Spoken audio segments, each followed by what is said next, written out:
Good afternoon, I'm Raylene Ramsey. This is your afternoon news fix for Thursday, the 5th of February. Togetherness and unity appear to be the themes of Waitangi this year, despite the looming election. Politicians from all stripes spoke about their values. Labour leader Chris Hipkins says unity doesn't mean being the same. It doesn't mean thinking the same. It doesn't mean having the same views. But it does mean being able to come together and move forward together as a country. NZ First Leader Winston Peters suggests his party will see more success at the election and heckled back at protesters. There'll come a time and soon when you'll want to talk to me and my party far more than we want to talk to you.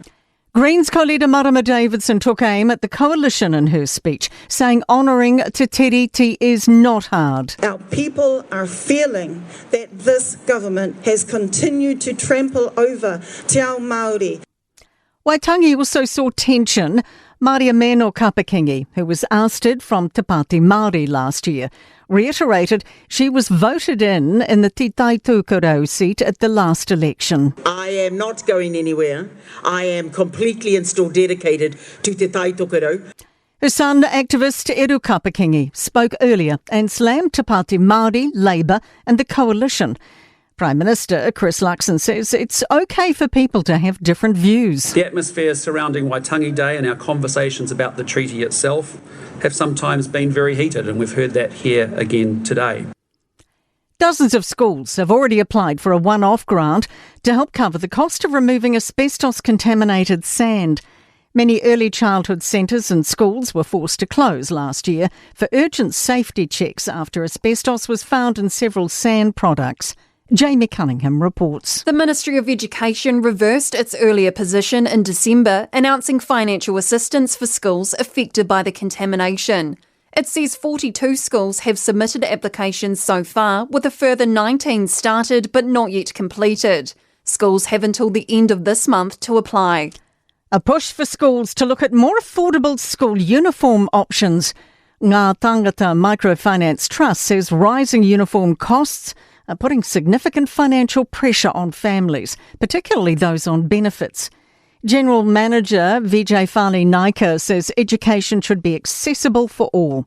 He says there's several alternative options worth exploring, including greater collaboration between schools. And letting the kids wear whatever clothes they can, a simple, white polo shirt or black pants, rather than making parents pay over $300-400. The government's looking for companies keen to do up the derelict Chateau Tongariro. The government's issued its response to a petition from Ruapehu Mayor Western Curtin calling for intervention to save the historic building.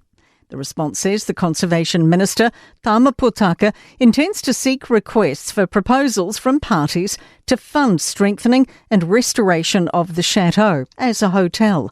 It adds no options are off the table. To sport. Kiwi driver Shane Van Gisbergens finished 20th in a stop-start opening NASCAR Cup race of the season in North Carolina. Auckland FC accept they may be forced into some dealing before the A-League transfer window slams shut early next week. Coach Steve Corica says they'll need to bring in someone for injured goalie Ollie Sale.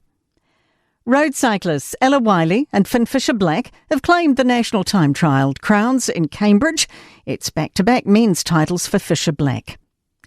That is your latest news fix. We'll be back with the next update tomorrow morning from the Newstalk ZB newsroom.